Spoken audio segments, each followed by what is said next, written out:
Bapak, Ibu, dan saudara-saudariku yang dikasihi Kristus,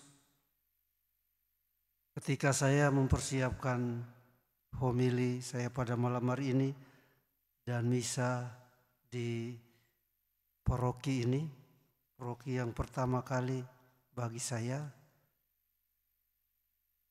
lalu mencoba membaca Injil dengan berkali-kali. Sebenarnya apa pesan sesungguhnya dari Injil ini? Karena temanya menguatkan hati orang-orang yang sedang menderita sakit. Lalu saya merasa memang di sini ada kata, kuatkanlah hatimu, aku telah mengalahkan dunia. Tapi tidak secara to the point berbicara tentang menguatkan hati orang yang sakit. Tapi mau mengatakan menguatkan hati orang yang beriman. Karena mereka akan menghadapi dunia. Bapak, Ibu, dan saudara-saudariku yang dikasihi Kristus, ada sesuatu dalam fakta dalam hidup kita bahwa kita mempunyai rasa hilang kepercayaan kepada seseorang karena sering dibohongi. Apalagi yang membohongi itu adalah orang-orang yang kita cintai. Apalagi yang membohongi itu adalah orang-orang yang kita hormati. Hetty Koes Endang, penyanyi tahun 80-an. Dia mengungkapkan rasa hilang kepercayaannya kepada seseorang dengan hati yang dingin, dengan sebuah lagu dengan syairnya seperti ini.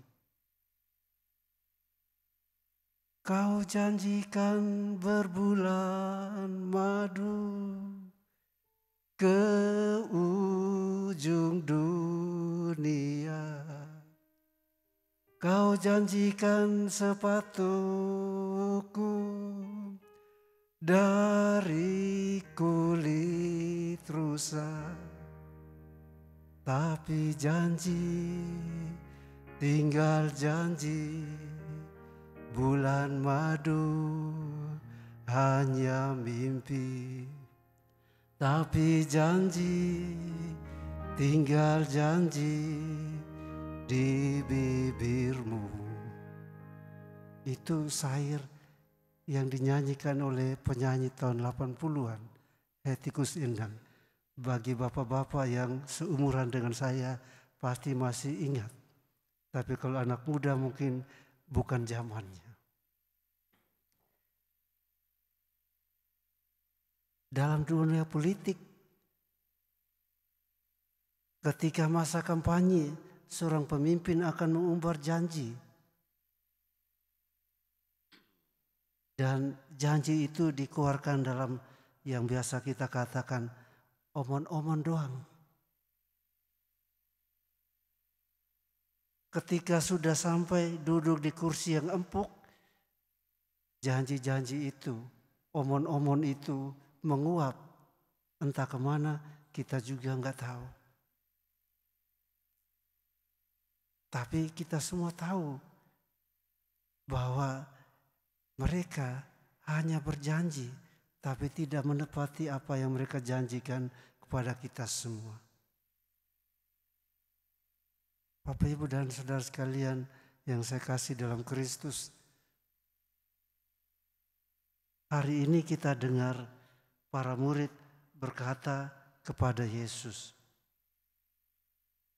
"Lihat, sekarang engkau berkata-kata terus terang dan engkau tidak memakai kiasan. Sekarang kami tahu bahwa engkau mengetahui segala sesuatu dan tidak perlu orang bertanya kepadamu. Karena itu kami percaya bahwa engkau datang dari Allah." Murid-murid percaya bahwa Yesus datang dari Allah. Mengapa murid-murid percaya? Karena murid-murid tahu apa yang dikatakan Tuhan Yesus sama dengan apa yang dibuatnya dalam tindakannya. 100% kata-kata, 100% juga tindakannya. Itu yang ditunjukkan Yesus kepada para muridnya. Sehingga mereka mengatakan, sekarang kami percaya. Dan ketika Yesus bertanya, percayakah kamu sekarang?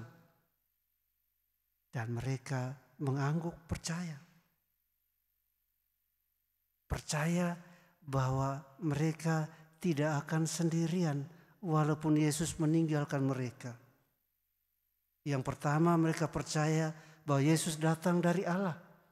Dan itu benar.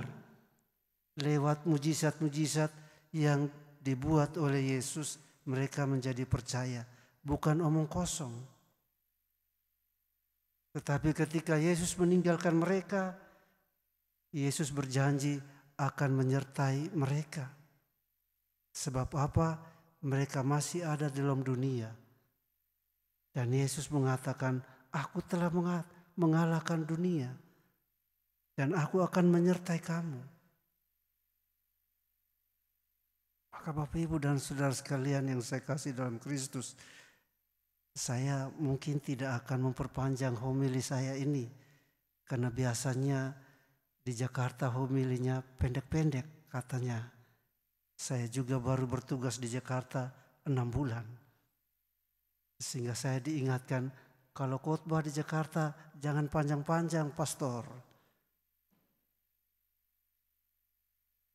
Maka Bapak Ibu dan Saudara sekalian yang saya kasih dalam Kristus, kita harus percaya, yakin bahwa Yesus datang dari Allah.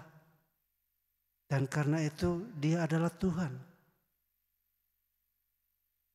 Dia berjanji akan mengutus Roh Kudus-Nya.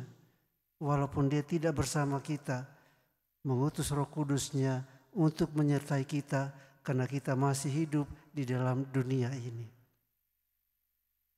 Maka Bapak Ibu dan Saudara sekalian, marilah kita hening sejenak, kita mencoba merenungkan bahwa dua hal ini yang kita percaya, kita yakin sungguh-sungguh bahwa Allah dalam diri Yesus menyertai kita dalam Roh Kudus-Nya yang kita nantikan pada saat-saat ini.